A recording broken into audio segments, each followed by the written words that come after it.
Be ready. 10 seconds to go.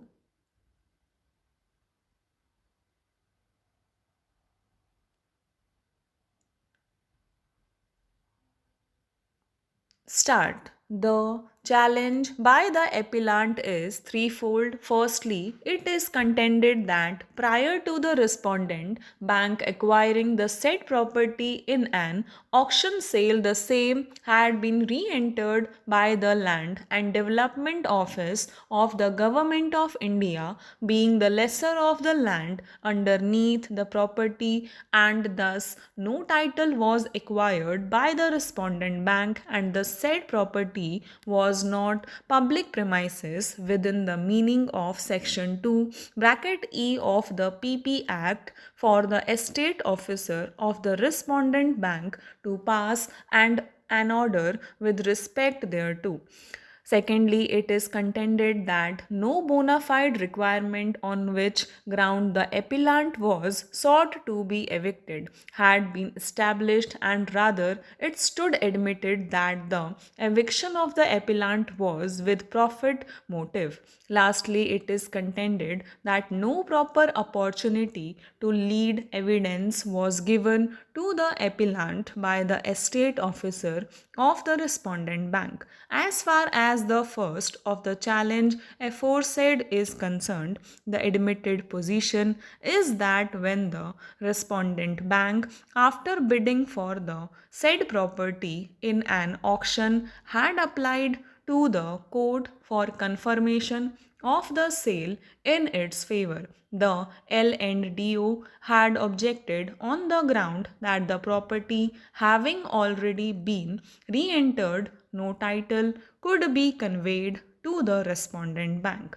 The said application of the L&DO was rejected, giving liberty to the L&DO to seek its remedies.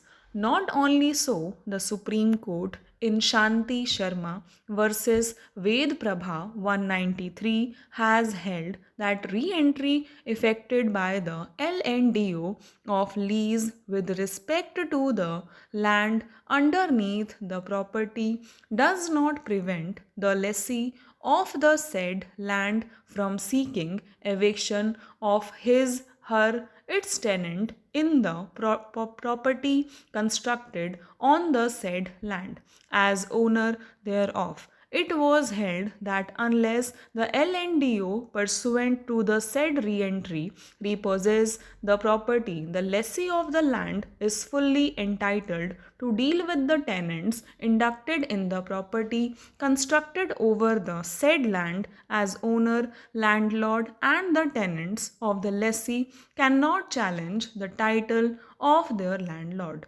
Upon the senior counsel for the appellant being confronted with the said judgment, he had no reply thereto now.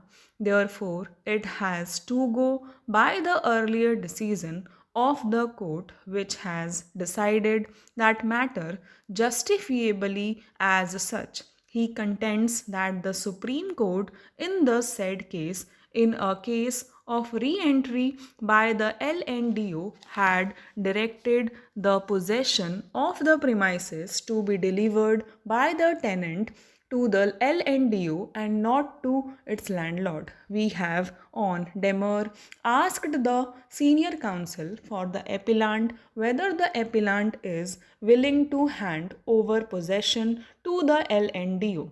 If not, to the respondent bank. The answer is in the negative. The said conduct of the appellant demonstrates the malafide of the appellant in seeking to retain possession of a valuable property in the prime central business district of the capital city of Delhi on some pretext or the other.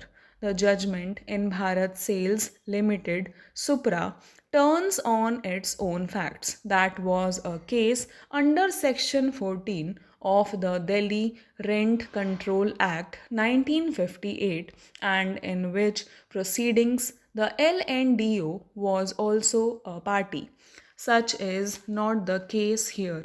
On the contrary, the plea of the LNDO has already been negatived while confirming the sale in favor of the respondent bank. The LNDO having not taken any steps till now for repossessing the property, the appellant cannot wriggle out of eviction order if otherwise found to be validly passed by setting up a title in the LNDO. Moreover, the respondent is a nationalized bank and the LNDO has a policy of revoking the re-entry upon the reasons on account whereof re-entry was effected being remedied and the charges therefore being paid. There is nothing to suggest that the said charges cannot be recovered from the respondent bank. We therefore do not find any merit in the said ground of challenge.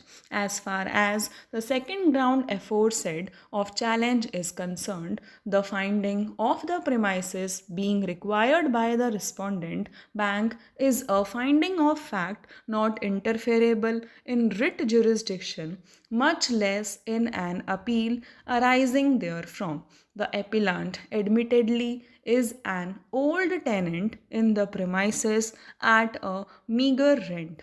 This court in Iyer and Son Private Limited versus LIC of India affirmed recently in Life Insurance Corporation of India versus Damayanti Verma has held a public sector bank as the respondent to be fully justified in endeavoring to earn maximum out of its properties. No case thus for interference with the findings of the estate officer affirmed by the district judge of the requirement of the premises by the respondent bank for its own use is made out and entitled to retain possession thereof.